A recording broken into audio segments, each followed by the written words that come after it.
Okay, so you want to own a nightclub. You've seen the lines, you've paid $18 for a vodka soda, you've watched some guy in a velvet rope check your shoes before letting you in, and you've thought, I want to be on the other side of that rope. Here's the strange part. The nightclub industry generates over $26 billion a year in the United States alone. But the average club loses money within 3 years. Some of the most famous venues in the world have gone bankrupt. So, who's making the money, and how does the math actually work? By the end of this video, you'll know exactly how nightclubs make money. And it's not what most people think. You'll understand the hidden architecture of a VIP table. You'll see two real financial scenarios, from a small local club to a strip mega club. And you'll understand why the people who lose the most money in nightlife are usually the ones who love it most. Let's start with what it actually costs to get in the game. Opening a nightclub in the United States will run you somewhere between $240,000 and $840,000. That's the industry average. In a high-cost city, New York, Miami, Los Angeles, you can easily blow past $2 million before you've let a single person through the door. You're paying for the lease, the build-out, the sound system, the lighting rig, liquor licenses, staff, inventory, and enough cash reserve to survive the months before you turn profitable. The liquor license alone, depending on your state, can cost anywhere from a few $1,000s to over $400,000. In some jurisdictions, they are not even freely available. They are bought from existing license holders. That's before you've poured a single drink. And here is something people consistently underestimate: labor. Expect it to run 30% of total revenue. Bouncers, bartenders, barbacks, coat check, promoters, management, bookkeepers. A mid-sized club on a busy Friday night might have 40 people on the clock. They all need to be paid, whether the crowd shows or not. Now, how does a nightclub actually make its money? The short answer: alcohol. Overwhelmingly. In a well-run venue, alcohol sales make up 90 to 95% of total revenue. Not cover charges, not coat check, not merchandise, alcohol. And the margins are extraordinary. A bottle of Grey Goose that costs the club $30 wholesale gets sold as a VIP table bottle at $500. That's not a typo. The markup on premium spirits in a nightclub environment is regularly 1,000% or more. The pour cost, meaning the actual cost of what is in the glass as a percentage of what the customer pays, runs between 15 and 20% at a well-managed club. Compare that to a restaurant, where food costs alone eat up 30 to 35% of revenue. On the drink side, the average nightclub brings in somewhere between $25,000 and $30,000 per month. But that average hides a wide range. A mid-tier club in a decent market might do $15,000 on a slow weekend. A well-positioned club in Miami or Vegas can do $50,000 in a single night. The profit margin for a successful club sits at 10 to 15%. That's better than a restaurant, but it means the difference between a $30,000 per month club and a good one is often just a few $1,000s in net profit. The margin for error is thin. Here's the thing that changes everything. The thing most people who love nightlife never think about. The real money is not in the general admission crowd. It never was. It is in the VIP table, specifically the minimum spend attached to it. Here is how it works. A club divides its floor into zones. General admission pays a cover charge, maybe $20 to $60, and then buys drinks at the bar. They are profitable, but not disproportionately. Then there is VIP table service. A customer pays for a reserved table with a minimum spend requirement. At Story in Miami, That minimum starts at $500 for a basic table and goes past $10,000 for the best seat in the house. At XS Inside the Wynn in Las Vegas, bottle service runs from $1,500 to $15,000 per table. Now here's the math.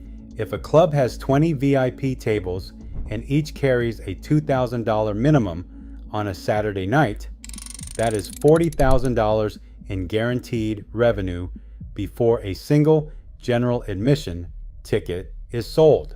The club has essentially pre-sold the night.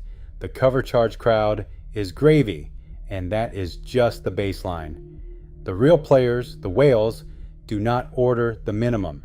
They order cases, they pop magnums, they tip in cash. A single whale at a top tier club can spend $50,000, $100,000, even more in a single night. Not every night, but often enough that clubs engineer their entire floor layout around capturing that spend. The best table in the room is not placed where the view is best. It is placed where everyone else can see you. The social theater of VIP spending is the product. The vodka is just the delivery mechanism. Now let's talk about what goes wrong, because plenty does. The most instructive recent case is Avant Gardner, the parent company of the Brooklyn Mirage, an 80,000 square foot outdoor venue complex that was, for a period, one of the most talked about nightlife destinations on the East Coast. In August 2025, Avant Gardner filed for Chapter 11 bankruptcy with $155.3 million in debt. A combination of pandemic-era disruption, operational costs on a sprawling outdoor venue, and a series of safety incidents kept the venue dark and the cash bleeding. The brand was ultimately acquired by Five Holdings, the Dubai conglomerate behind the global Pacha franchise, which is rebuilding the space entirely and relaunching it as Pacha New York starting June 2026. The lesson from the Avant Gardner collapse is one of the most common in nightlife. Scale is a trap. The bigger the venue, the bigger the fixed costs. A 5,000 capacity outdoor complex does not just need a few bouncers and 2 bartenders. It needs a full-time operations team, a serious legal department, extensive permitting infrastructure, and enough reserves to weather a single bad quarter or a global pandemic.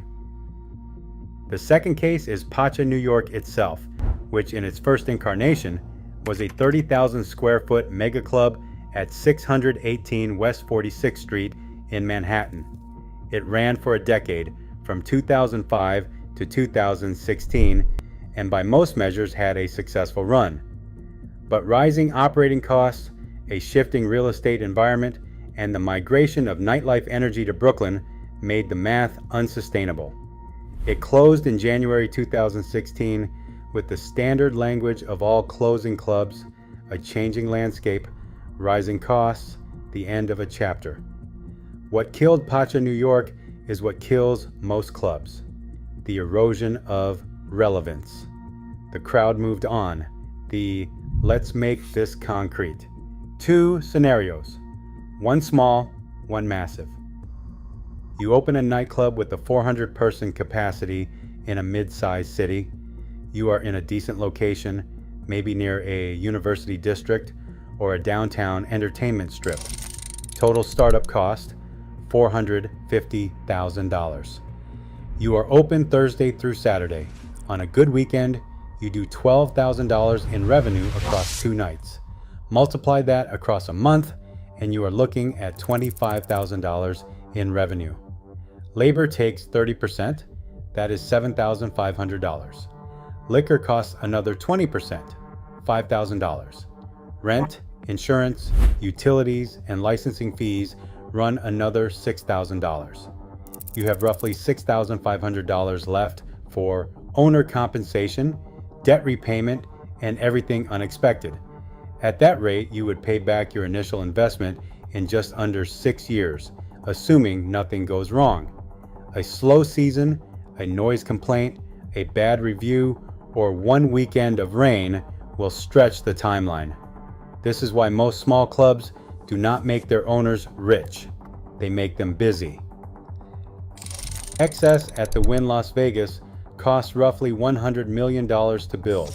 It is consistently ranked the top earning nightclub in the United States. At its peak, Excess generated between $103 million and $105 million in annual revenue. The club is open 4 nights a week, employs hundreds of staff, and hosts DJ residencies from the world's top talent, artists who command anywhere from $100,000 to 7 figures per appearance.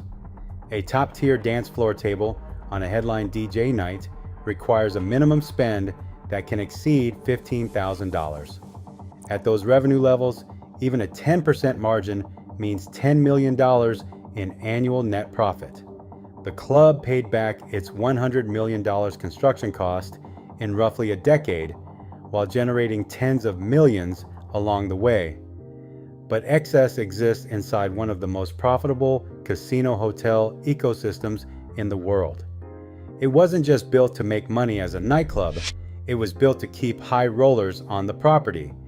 That's the structural advantage no standalone club can replicate. The economics of a nightclub look simple from the outside. Sell overpriced drinks to people who want to dance. Charge them for the privilege of waiting in line to do it. But what you're actually selling is a feeling, status, access.